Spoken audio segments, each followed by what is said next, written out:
Alrighty then. Good afternoon, everyone, and welcome to the Geographic Society of Chicago's April Travelogue.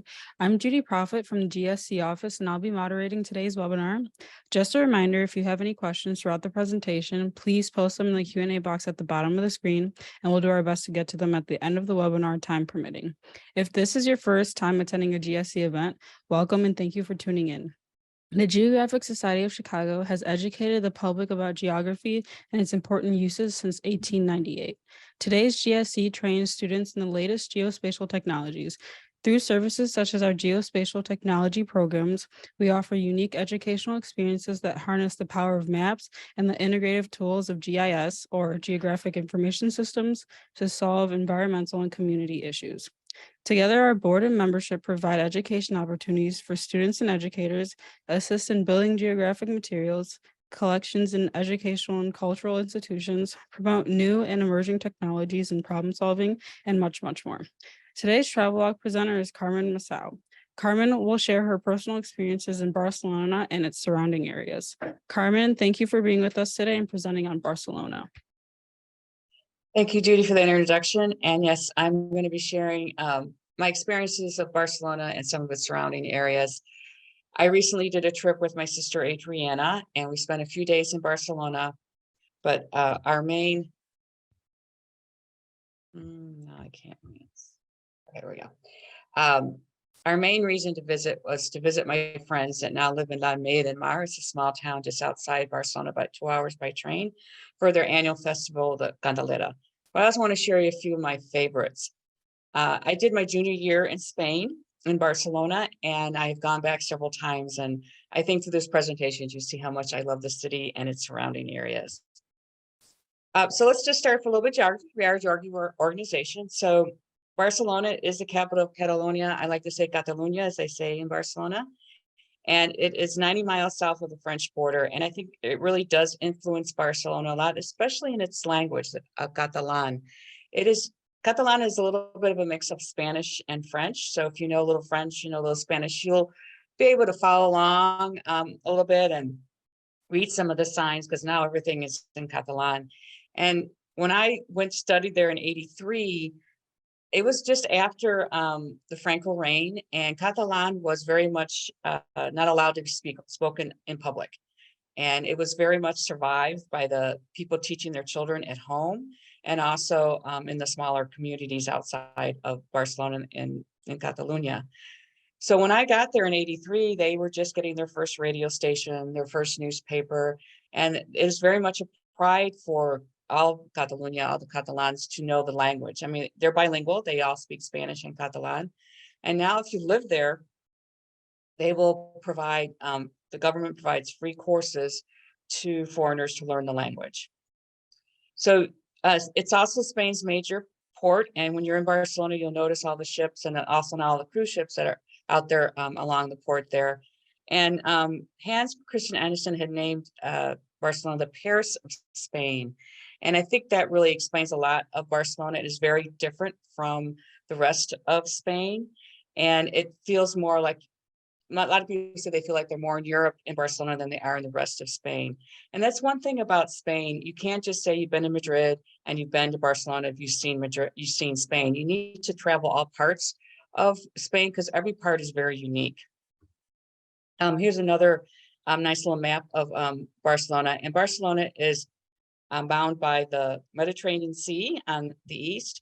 On the north is the river of Bessos, Kisses.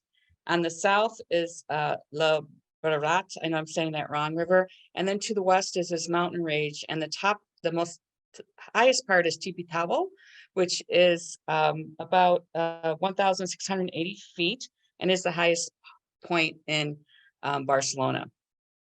And the people always ask, what's a great time to go in Barcelona? If we look at the weather, the coldest month is January, and the average temperature is 49 degrees. And August is the hottest month, with its average temperature 76 degrees Fahrenheit. So I used to go in end of January, February, because that's when the festival of La Candelera is going on. But any time of the year is a great time to visit Barcelona and the surrounding areas. Here's another aerial view.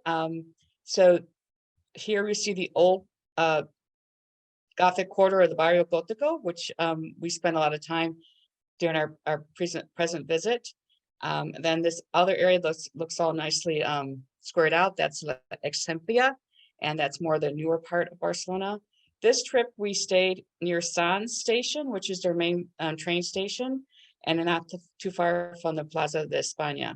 When I lived there my junior year, I lived here on the Paseo de Colón, and a major street in the Barrio Gótico is the Las Ramblas. It starts up here in the Plaza de Catalunya, and then not too far is the old university where I took my classes. This is a view of the old university. I did my junior year there. It's University of Illinois, University of California program. I don't know how the universities got together, but they created this program.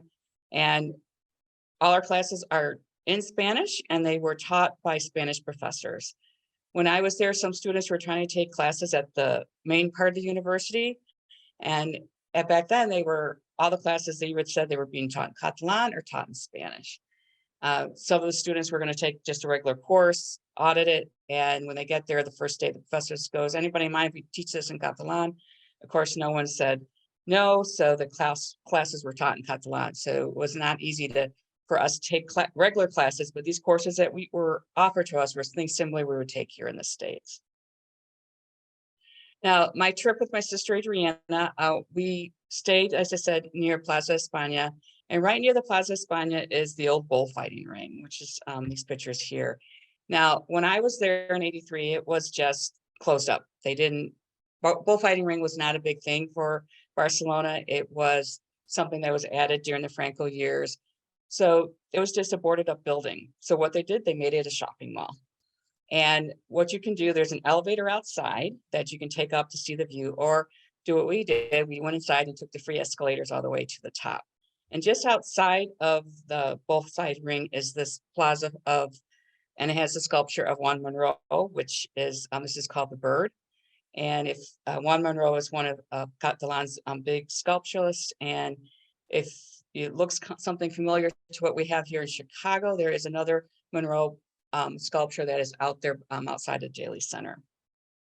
The view from on top of the Plaza España, of the bullfight ring, gives you the Plaza España, this is the main plaza.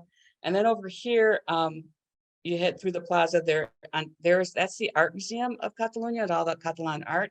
And back in there, you have the Juan Monroe Museum, and also you can walk past there, up there, and you get to a place called Pueblo Español. It's a little tourist attraction, but if Barcelona is the only city you're going to hit in Spain, you may want to go visit this, because what it is they've created a little town of Spain, and you see the different architecture of each part of Spain there, and also all the different artisans that Spain is known for.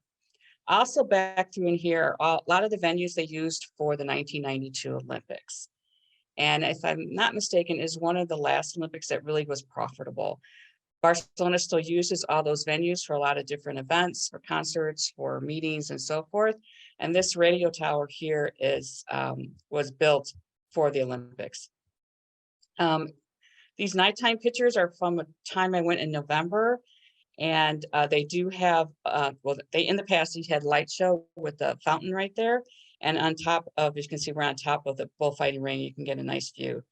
This is my friend's daughter, and she is now graduated college and starting her career there in Barcelona. And when you go to Barcelona, you have to go down Las Ramblas, which starts at the Plaza España and it goes down to the water. And each part of the Ramblas is very different. When you start at the beginning where the Plaza España or the Plaza Catalunya is, you start seeing all the kiosks for like your newspapers, you can buy books, you can buy stamps. It's just your typical newsstands. As you start walking down toward the water, on the right-hand side, you'll hit the La Boqueria, which is the oldest food market in Barcelona. It's become a little more touristy, but you still see people buying their food there. You've got your fruit stand, you got your meat stand, your fish stand. They have different areas where you can actually buy a little snack or a meal. It's kind of neat to walk around. As you continue to walk down toward the water, you get to more an artisan area. Well, there's people selling their wares, or someone like this gentleman, all dressed up as Galileo Galilei. You put a coin in his little globe there, and he moves around, and then he allows the children to take pictures with him. You get to the end to Cologne, to the monument to Christopher Columbus. And if you were to go to the north here, you would walk about maybe 10, 15 minutes, you get to where the apartment that I was lived there when I was in my junior year. The Ramblas has now extended more into the port. There's now more of a tourist attractions there. They've got different restaurants and aquarium and other things. But for me, about the Ramblas ended at the Paseo Colón and here at Colón's monument. Now they say if you live in Barcelona, if you walk down those Ramblas, you're always going to run into someone you know. And that was really true when I lived there. After a few months, I started seeing people I knew, other friends that I've made, and other classmates as we walked down those Ramblas. Now, with my sister, we did a walking tour, and they're free walking tours. And this one we did was for the Gothic quarter, the Barrio Gótico. And it starts right here at the Cathedral Plaza of the Cathedral. This is their cathedral. It is a Gothic church. It is walking distance for me from where I stayed, because when I lived there, I would walk past the cathedral, head up to Plaza Catalunya, and then head to my classes. This is a big plaza where everybody meets, and on Sundays, in the past, after Mass, they would get together and dance the sardanas, which is a traditional dance of Catalunya. In this plaza, there is this artwork that's been sandblasted in this building, and it's been there since I studied there. And this what it's showing here is in the middle are people dancing the sardanas, and then you see these two giants. These are the gerantes, the giant puppets, and every town in Catalunya has their own gerantes, which they bring out for festivals. Now, this looks very much like a Picasso type of work. And if I remember the tour guide correctly, this was Picasso's work, but it was given to Barcelona by another artist to be sandblasted in there. Now, Picasso did leave Spain because of Franco, and his famous work of Guernica, which was a big battle during the Civil War, he took to Paris, and he said he would not allow it back into Spain until Franco was gone. So in '83, when I started my program there, we all met in Madrid, and we got a tour of El Prado, which is the big art museum in Madrid.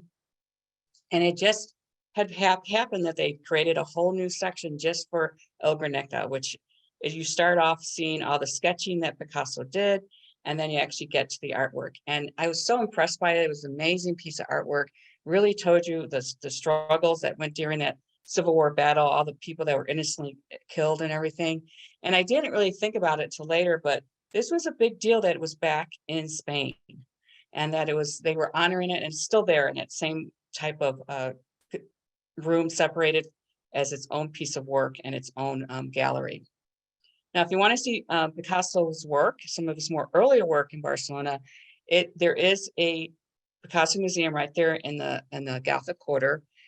It's my favorite small museum in Barcelona, because when I was studying there, I went to the museum. It was a beautiful sunny day. They had the windows open. I'm looking at all this beautiful art of Picasso. And then there's this small 4-piece orchestra playing music, and the music is coming through the building. So I've always remembered Picasso with that music. Now, the inside of the cathedral looks like your typical Gothic cathedral. I did attend services here when I was there, because you could just walk in for free. Now you have to pay. But as our guide said, that if you're planning to go to service there, it just got to look like you're going to service, and you can go to Mass and actually see the cathedral. It's not the cathedral to see, not the church to see in Barcelona, but if you're in the area, it's good to stop by and take a look. Now, just to the north of the church, there is now a city museum. It never fails when the old part of Barcelona and a lot of these other towns, they start digging for construction, and they run into the old Roman ruins, the old Roman walls of the city. So what they do, they made it a museum. So you can walk around into the museum. You'll see the old Roman walls, some of the vases and things that they found during the digging, the sculptures, and also some of the paintings that are still on the walls there, and then some of the tile work. It's a nice little museum. It gets you a feel for what Barcelona might have been like back in the Roman times. During that walking tour, she took us to this point, And you'll see these in some of the towns. And I never knew what these were until I really looked at it during this tour. This is telling you what the highest point was during the time of the Roman Empire and for Barcelona. So Old Barcelona, the highest point was 16.9 meters. And then just around the corner from this, you can come and see some old Roman columns. They say, you can see a better ones other places, but this is a chance to see them here in Barcelona. This next picture it's right there, the Paseo Colón, and it is, but in Barcelona, they call it the face of Barcelona. And it is a piece of artwork that was donated and given to the city for the 92 Olympics. And it kind of, for me, represents a lot of Spain and Barcelona, of the artwork that you get from a lot of artisans that came out of Barcelona. This picture that I think we used for announcing this was just a fun thing that our guide did. When you walk around on the Barrio Gótico, like she said, just get lost. And if it's a beautiful day, it's not too crowded, stand in one of the middle of the intersections, and then put your phone like you're going to do a selfie up to the sky, and you'll get a shot like this. And it was kind of neat. We all did it at the same time. And it was kind of a nice little picture to kind of represent the Barrio Gótico for you.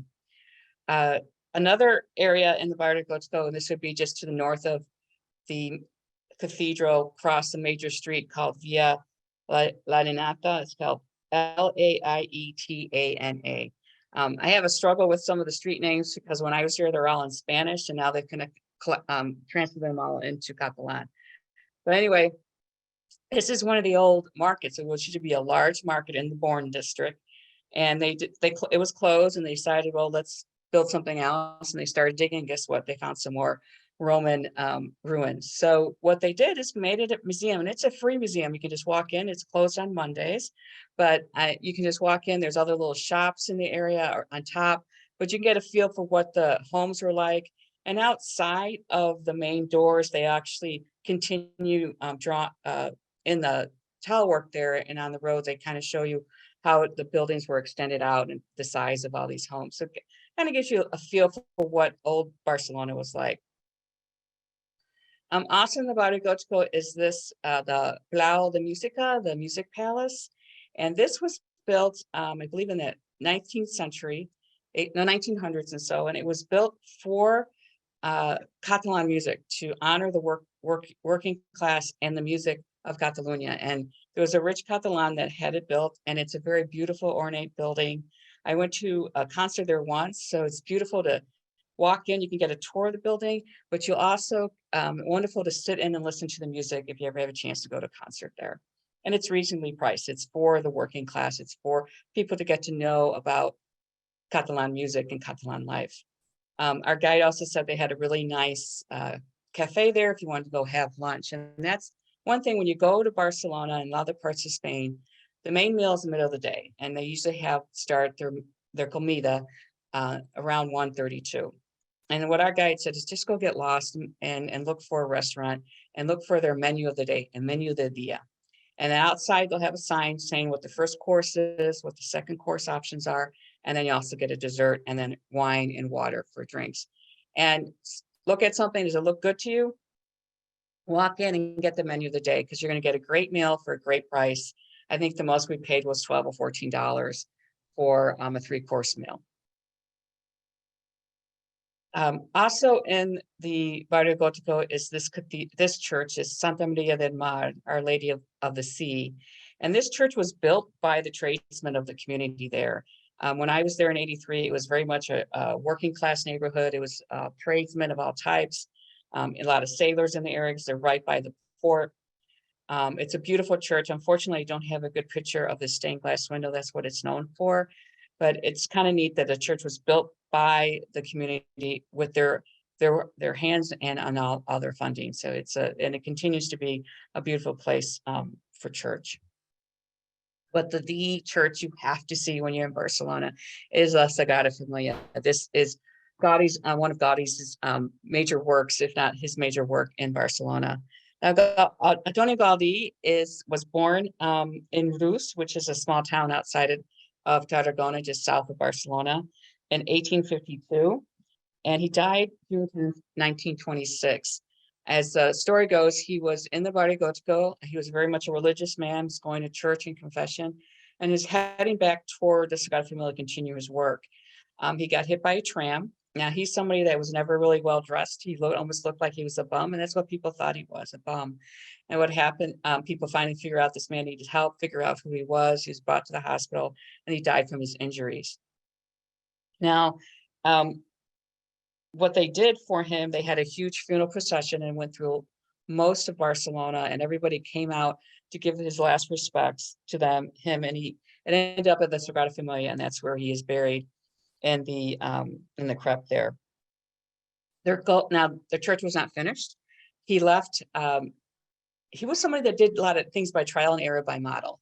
He really was bringing new ideas to modern architecture that we know today.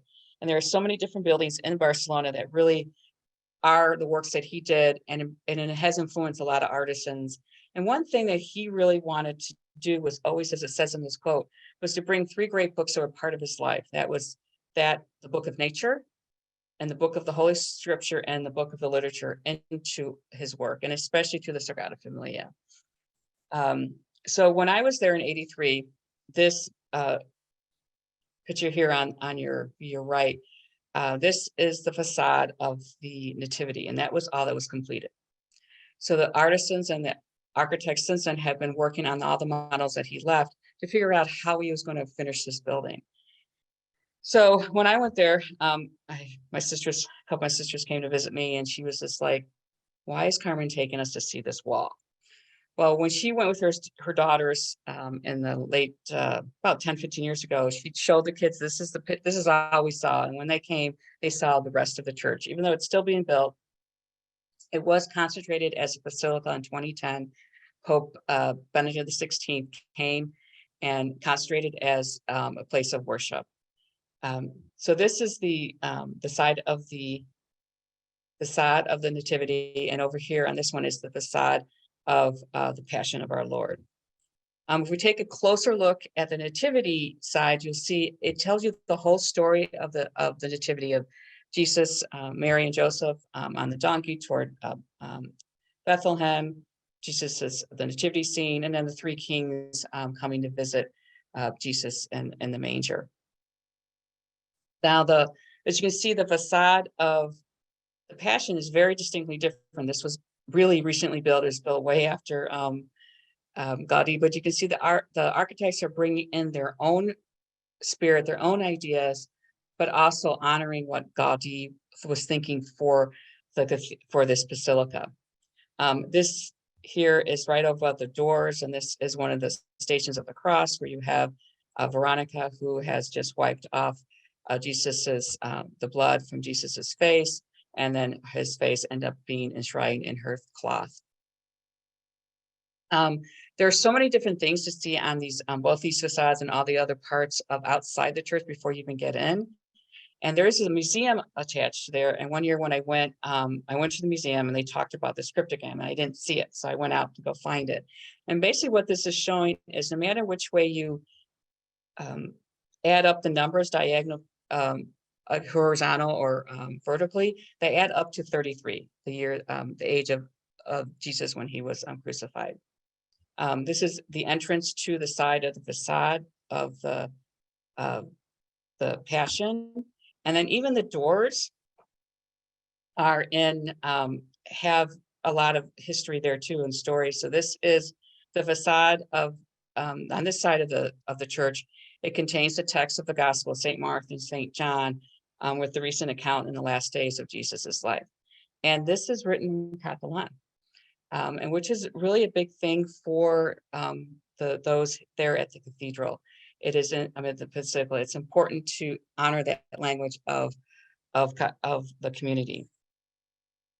Now, in last year, they had over almost 4 million people visit the Basilica, which is about 80% of their pre-pandemic levels.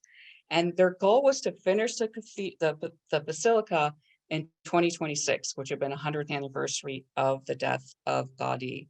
But due to the pandemic, of course, they stopped construction. They're back to construction, but not to pandemic levels. So they're hoping 2030 or so to get the cathedral complete, the basilica completed. But last year they did finish 2 of the towers. They're going to have 4 towers in honor of each of the 4 gospel writers, and then one, of course, to Jesus Christ, and then one to Mary. And they did finish 2 of the towers. This year they're working on the other 2 towers and also working on the one for Jesus Christ.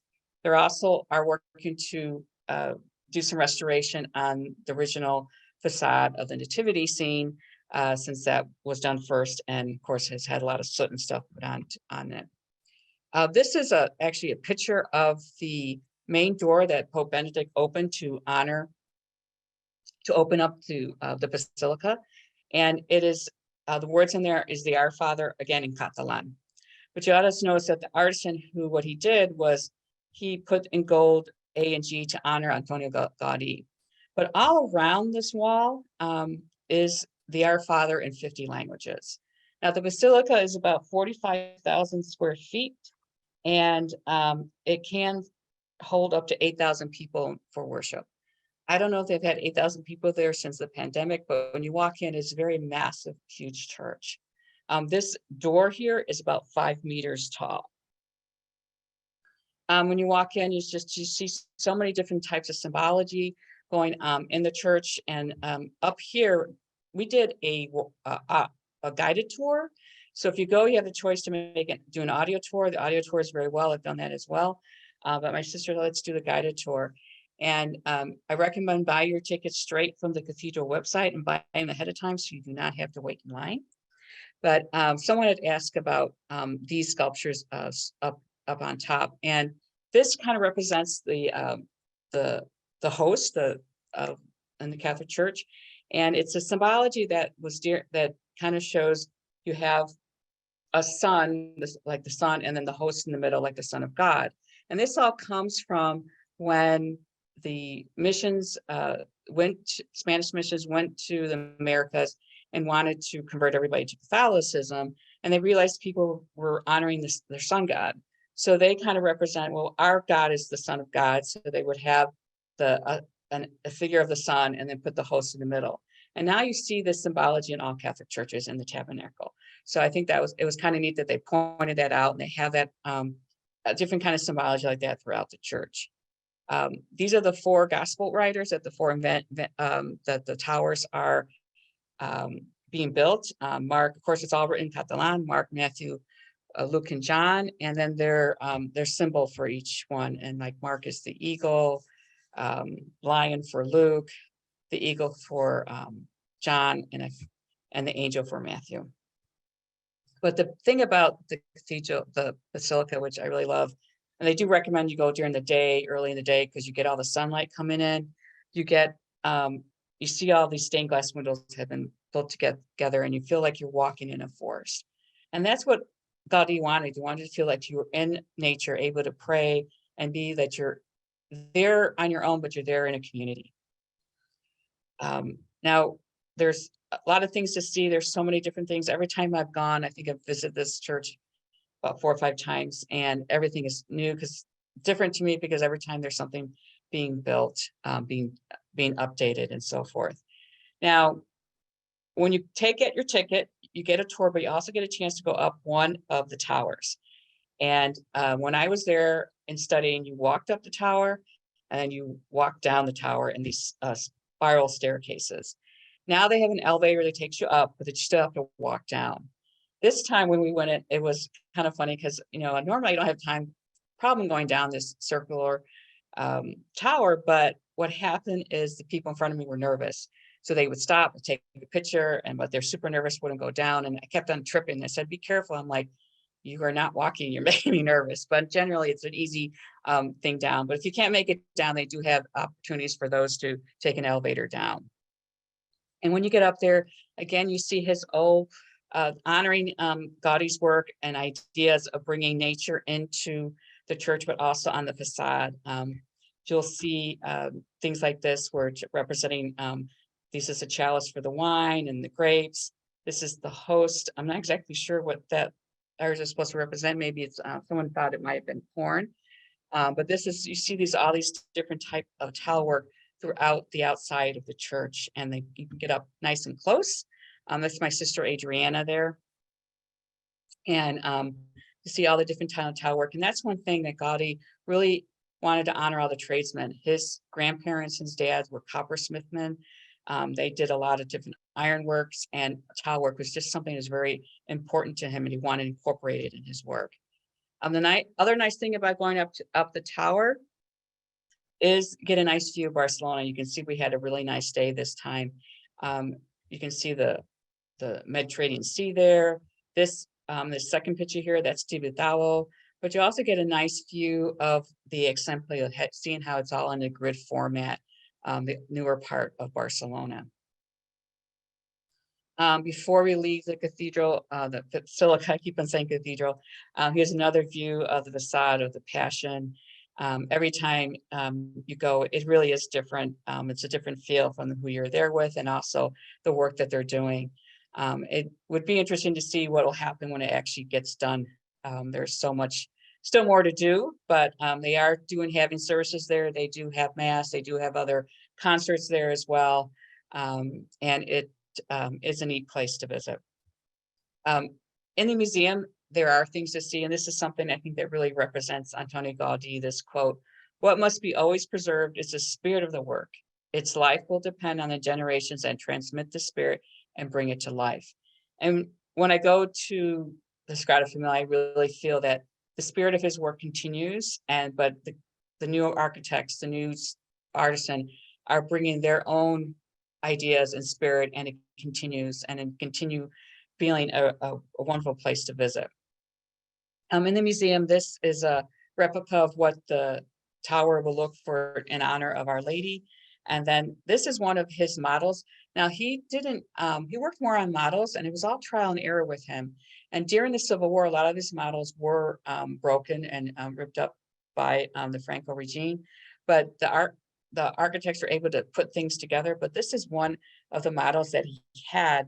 And actually, if you notice, I'm standing, that's my picture right here, reflection, and I'm upside down because this has actually been created upside down. So I kind of flipped it. You can see that this is how he was envisioning how to build the walls and the parts of the cathedral.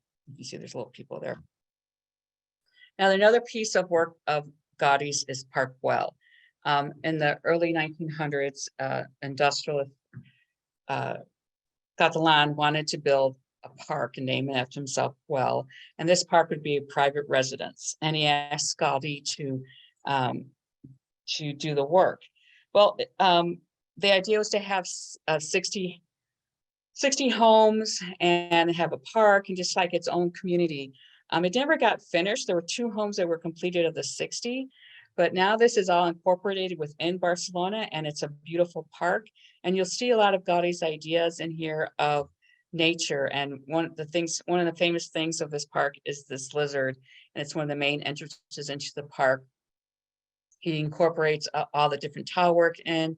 You'll see, on the ironwork, all this idea of nature. And the big thing of the park is this snake, kind of like a snake type of bench, and it's all tile work. It's a big part of the park.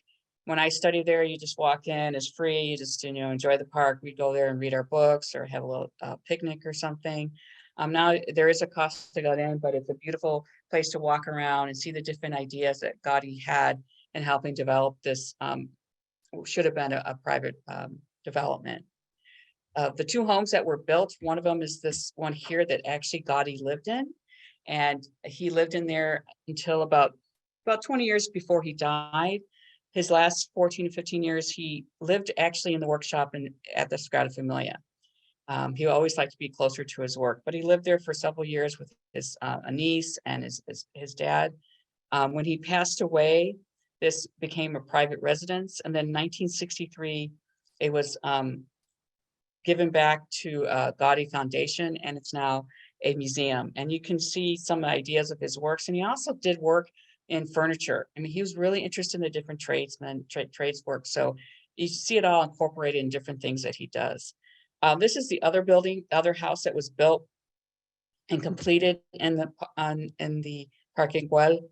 I don't know if you can go visit it, but it's kind of neat to walk around. And you'll notice wherever all the things that he did in that park is all incorporating nature, because he wanted to have that part of the sculptures that he did. There's a lot of different buildings that are Gaudi buildings. That's where we get that word Gaudi from, is from Antonio Gaudi. And there are two buildings that are just outside of the old Barrio Gótico. If you kept on walking up Paseo de Gracia, just past the Plaza de España, you'll get to this first building, the Bateo Gaudi building. When I studied there, this was just a residence, but now there's a museum. There's still residents there, but there's a museum there, and you can see he's trying to bring nature, doing a lot of different things with his architecture work. This is another one of his famous buildings, is Casa Mina or Las Parables. And you can, there's a museum on top, and you can go outside and walk up along the roof where there are all these different type of sculptures. This is one of the main doors into the residential part of the building, and it just always reminds me of like a lake with little puddles of splashing there. And you can see by the ironwork, again, honoring the different type of tradesmen that he always admired. That was our quick tour of Barcelona. That is just a couple days that we spent there. There are so many different things to see in Barcelona. There's a lot more of Gaudi's buildings that are now you can walk into and get tours up inside of. There's their whole different museums and artwork and a lot of different things. But one of the main things we're going to do is visit my friends in La Meia de Mar. And it is about 2 hours outside of Barcelona by train. Whenever I go, I always use public transit. I have never rented a car. The only time I've been in a car is when I'm with my friends. So it's, you can't get around Barcelona and its surrounding area easily by public transit. But I made Mar the Almond of the Sea, and it is a fishing town. From the 1920s to 1980s, their port was the only port that was 100% just for fishermen. After the 80s, you started getting some leisure boats in, and it really is a fishing town. It is known for all the fish it's caught. Here's the bringing in the sardines, but it's really known for its red tuna. There is one major granja, one major processing company there, and it is regulated. The tuna catch is very regulated. They generally catch their fish in about 2-3 weeks. Or 2-3 months, I can't remember what my friend said, but they also do all the processing for the other fish that are caught in the area. Now, La Meia, La Candelera is the,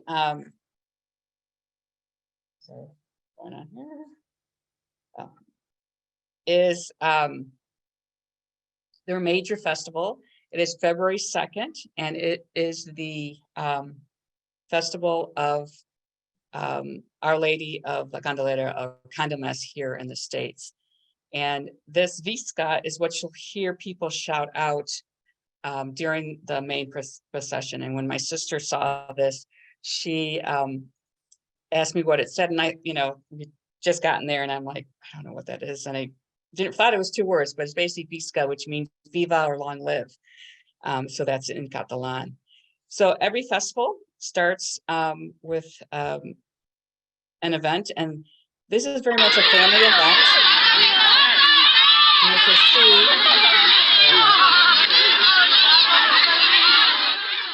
these their kids are part of this event, and this is the government building.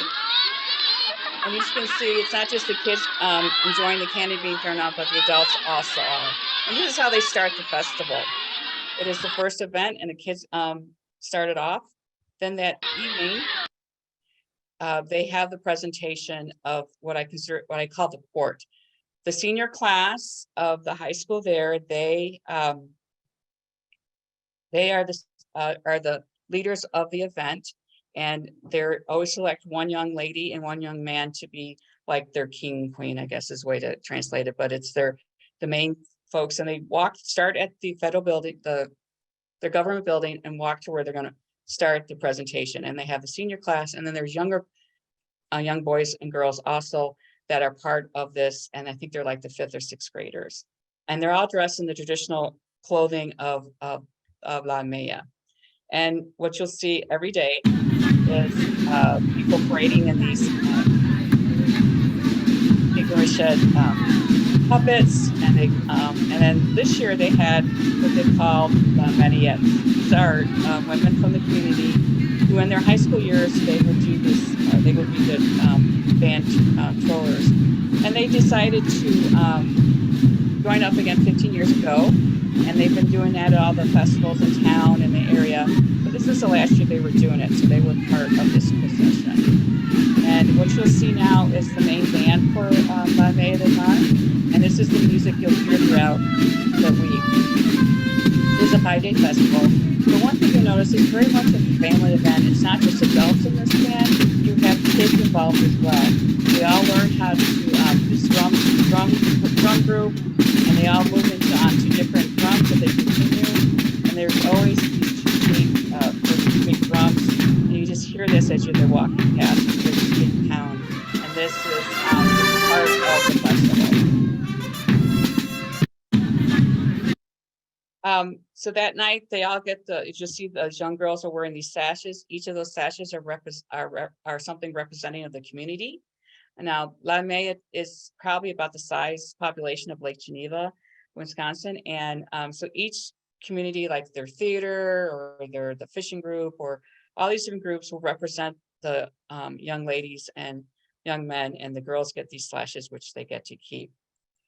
So February 2nd is the day of La Candelera. So the first thing in the morning, there is a morning mass where you get a candle, which is lit, and you keep that. And if you ever need to pray to Our Lady, you always light that candle. But later on in the morning, they have a procession starting again at the government building, where everybody's bringing flowers to La Candelera. So the kids are leading this group. But this year what they had were the head-on-things. These are their giant puppets. There's one person below that's carrying it around, and they were part of the procession to bring all the flowers to Our Lady to their church. And this is all been filled up that day of different flowers. And then you'll see banners like this throughout the town of Our Lady, and it's in Catalan, Miau de Dios de la Candelera, Our Lady of la Candelera, and is their patron saint. So after the mass, of course, the festivities continue, and we get to one of the major plazas, and nothing starts until those of the court get there. And this time they are going to dance their sardanas for everyone. They start off doing this, and this is where really like the big part of the festivals really started at this point. After they do dance the sardanas, but you also notice there's another group of young adults that are right next to them. They're not in the traditional garb. These are the adults that are called the quintos. They're going to be carrying the statue of Our Lady throughout the procession that evening. But after the dance is done, everybody gets a chance to try some vermouth. They're known for their sweet vermouth there. It's a dark vermouth. My brother-in-laws do like vermouth, so we brought them a couple bottles back. But they give you free samples, you get little snacks. This is all before your la comida, the main meal of the day. That evening is the procession, where you have, this is the statue that they'll carry, and the quintos will carry it out. And they'll carry it out of the church, through the procession, to go through town and end at the port, and then they come back, and they have to carry it through. This is the year that my friend's daughter had to carry it, her class had to carry it, and that year it was the windiest it's ever been. It was the coldest I've ever been in Barcelona. It was so cold. And they asked the young adults, do you want to do this? Because it could be very dangerous, because it's rather heavy. There's 8 of them that carry it at one time. And they all decided, we've come back home, we have to do it, it's tradition. So they did do it, they did it fine. No one's ever dropped it, and they did not. And you'll see them starting, and you'll see there's 8 young adults carrying it. And in the past, it was just the men, because they were required to go to military, and the town would ask for the young men to come back and they would carry stories of the Visca, and they would ask them to come back and carry the Virgin for the procession. Now it's not there's no military obligation. So now the young lady also participates. So the Quintos and Quintas carry her throughout the procession. This is this year's event where they're coming back. As you can see, everybody's carrying candles.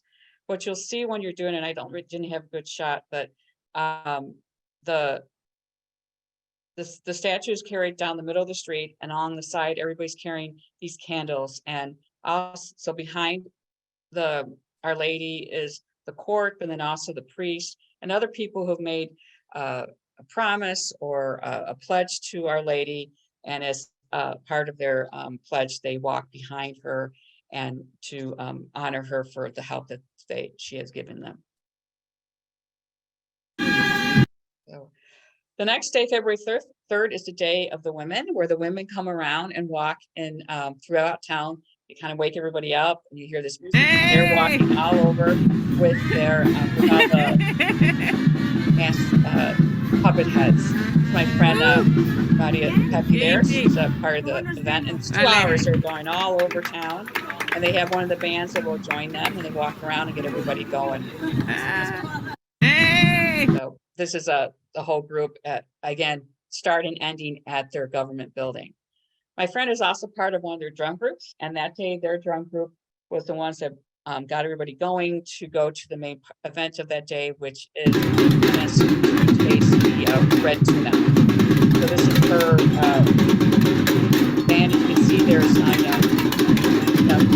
children and adults. And she started with just a little tambourine and worked her way up to one of these other drums. So they have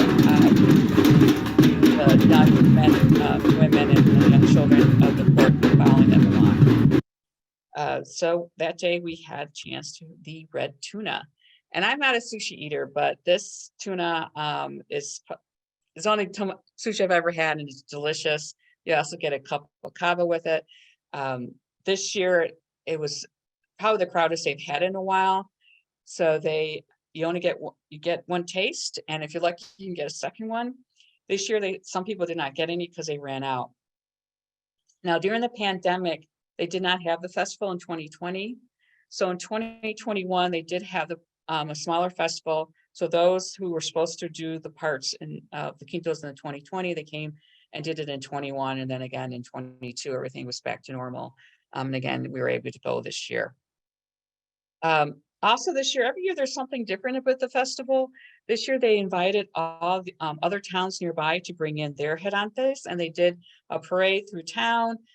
They did a little dance in one of the main plazas, and then they were invited for lunch. Something else that's really Catalan is known for is the human tower, the Castells. This is a statue in honor of the Castells in Tarragona. And it's kind of interesting thing to see if you ever have a chance to go to Barcelona or the area, see if they're going to do one. There are groups that do it in each community. Some of the small towns have their own, and they actually have a big contest every other year where they compete. And I'll share some links to those if you want to take a look at what it's like to see one of these in person. I actually had a chance to see it in person once, and that was in one of the years I was there for the Candelera. And this is a small group that they had there in La Almeja. As you can see, it's not just adults, it's a whole family event, this creating the Castell, the human tower. And it is now one of the cultural icons for the for Catalunya. And what you see, some of them are like 7, 8, maybe even 9 human tower high, and you always have one small child on the top. And what they'll do when they get up there, they'll hold out their hands, open the 4 fingers, and kind of wave it like they're waving the Catalan flag. And then they come back down. So the whole idea is bringing everybody together as a community and to work together. But again, it's all a family event. And that's one thing I think I really love about Barcelona and its culture, is it's not just something for the adults, it's for the children, it's for everyone. And every festival must end. And of course, they end with a great fireworks show along the Mediterranean Sea there for about 10-15 minutes. It is a great event to go to. Each town has their own festivals, and La Mea has kept their traditions going up, and the Quintos, the kids come back. My friend's daughter has come back every year because it's their major festival, and they come back, and it's kind of like a reunion for everyone. Now, some other towns in the area that I like to visit. One of them is Sitges, and it's just outside of Barcelona. It's about 20 minutes by train. It's a beach town, and it's known for their festival during Carnival. They're like Mardi Gras here. And one reason I like to go visit Sitges is that's where my family originated from. My last name used to be spelled with two S's, and when they left Sitges in the 1800s and went to Cuba, when they got to Cuba, they changed it to one S. But it's kind of neat to see things with my name out when I'm walking through Sitges. Tarragona is about an hour south of Barcelona. It's a great town to visit. It's the largest town in that province. And it's really known for a lot of its Roman ruins, and especially this amphitheater. It's almost a whole complete amphitheater still intact. Just like in Barcelona, when they start digging, they start finding some more of these Roman ruins. It becomes part of their museum. You can see some old Roman walls, the different structures. They continue to maintain these things and make it part of their history, and they're basically an outdoor museum. Tarragona also has a great flea market, which is on one of the main streets. I think it's on the Thursdays, and it's kind of neat. It's like everything's sold there. You got your clothes, you got your housewares, and it's on the main street where you're at the end. You see the statue to Las Castells. I also like going to Tarragona just because I really love mural work and artwork that people put on the walls, and they've really done some, have kept some, preserved some throughout the city. Now, Reus is where they say Antonio Gaudí was born. They haven't the sign by this building here, which they say it's his birthplace. This is where his grandfather had his coppersmith workshop. They really do honor Gaudí in this small town, and it was the second largest town when Gaudí was born in Catalonia.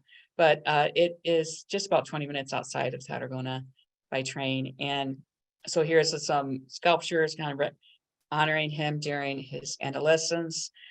This church, they say, is what inspired him to do the spires and the staircase in the Sagrada Familia, because this one has someone similar in the church. And then this is a church where they say they find records that he was baptized and confirmed here. Another beautiful little church, kind of that Gothic style. And then when you walk around the town, you start seeing some of the architecture, and you kind of see, you're not sure if they influenced Gaudí or Gaudí influenced them as you walk around this small town. Crane-Brilles, there's a lot. I'm going to show you a lot of different beach towns. Crane-Brilles is one of the bigger beach towns.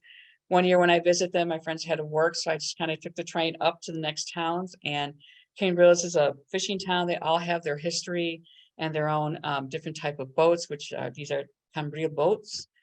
Every town is, and every city in Barcelona, and I mean in Spain, has its cute little streets and balconies.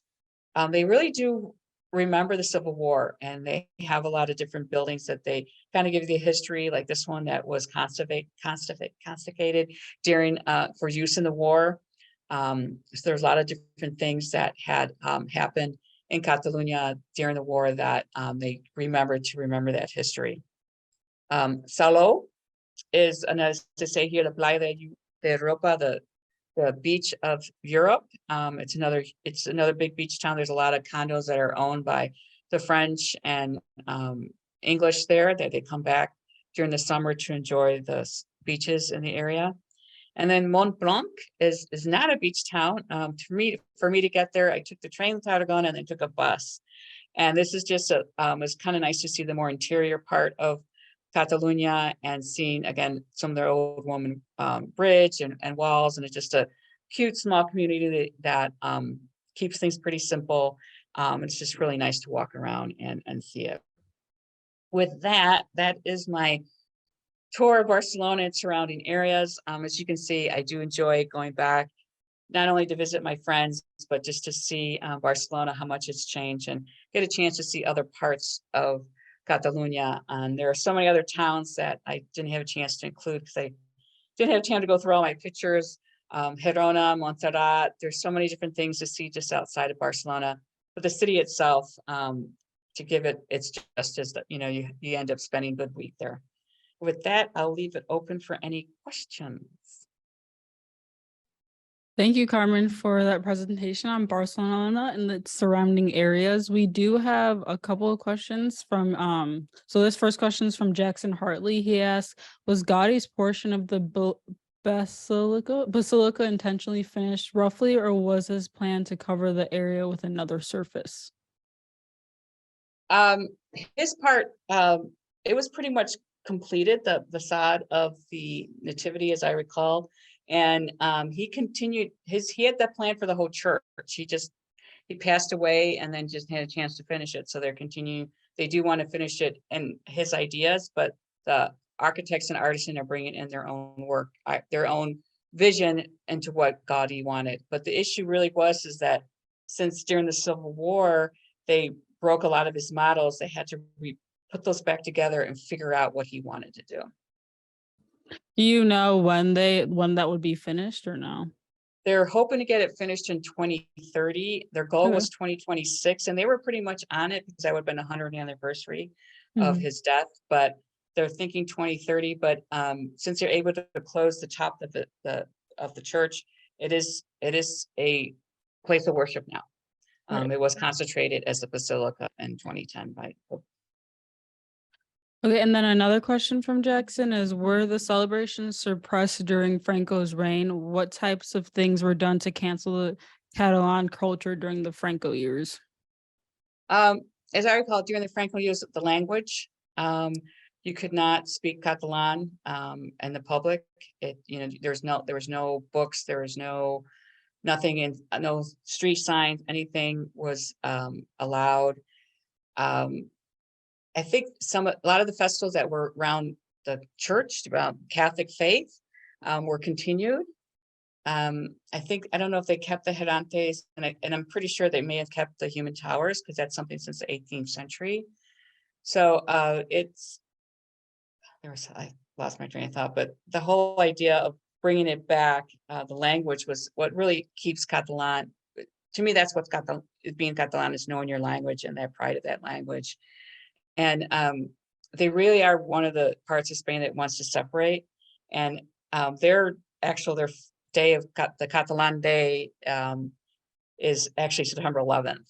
And they, every time that time of year, they will bring up the whole idea again of being independent. There was one year and several years back where they were voting for independence, and the Spanish government was not allowing people to vote. And my friend was telling me in the small towns, what they did is they would have the voting places like where their main theater was. So people pretend they were going to theater, they go and vote and come back. So they each had a chance to vote. And that's what made my friend very mad, is that just give me it's my right, let me vote. She didn't think that, to be independent would be extremely hard, but to give me a chance to vote if I want that or not. Is Catalan, is that taught at outside of Barcelona in Spain, or is it just Barcelona? It's really only taught in that I know of in Catalunya, in the area, but there are Catalan classes that I think taught in other parts of the world now. I think they've offered them. There was a chance to offer it. They were going to offer it here at Northeastern, and I think downstate U of I, they might have offered it once. Yeah. That's pretty cool. And then one question I had was, did you have a favorite meal while you were in Barcelona? Oh, well. Or one that stood out that you remember still today? Well, when I studied there, it's going to be November was the wettest November they ever had. And I was walking back from class for my midday meal back to my house, and the lady I lived with, it was raining, I was all wet. I walk in and she made this great lentil soup. I've never really had lentil soup before that, but I will always love lentil soup because of that. It was the best soup I could have had that day. Um, there is one time we went to visit. My sister came with me, and we were in my friend's town, and they'll catch the fish that morning and cook it that afternoon. And we had the best mussels I ever had. All the fish I eat there is so good. The paella as well, Mm. Spanish, the yellow rice with the seafood in it, is one of my favorites as well. I always got to have paella. And the other thing I have to have one in Barcelona is crema catalana, which it's kind of like a creme brulee, but more of a custard. Mhm. And I got to have my crema catalana. Yeah, that all sounds really good. So this will be the last question from Linda Chambers. She asks, how similar is the Catalan language to Spanish? Um, there are some similarities. I think there's more similarities to French at times, because when I'm listening, I feel like, okay, that's more of like French word. So it's a mixture of Spanish and French. That's why I think people who know French probably will catch Catalan better than I think that people know Spanish. But um, when you're reading it, you look at it, it looks a little bit like both languages, but I think it's closer to French than Spanish, just because they're 90 miles from the border. Oh wow, yeah. I French. actually, I know a little bit of French, so when I was looking at them, like a lot of the words looked familiar just because they look Yeah. French. But yeah, thank you so much, Carmen, for presenting on Barcelona today. Thank you to everyone who attended today's travelogue. Please mark your calendars for next month's travelogue on May 16th at 1 p.m. Central Time. Our presenter will be Brian Mikalski, who will present on searching for South America. Thanks again to everyone who tuned in, and have a great rest of your day. Thank you.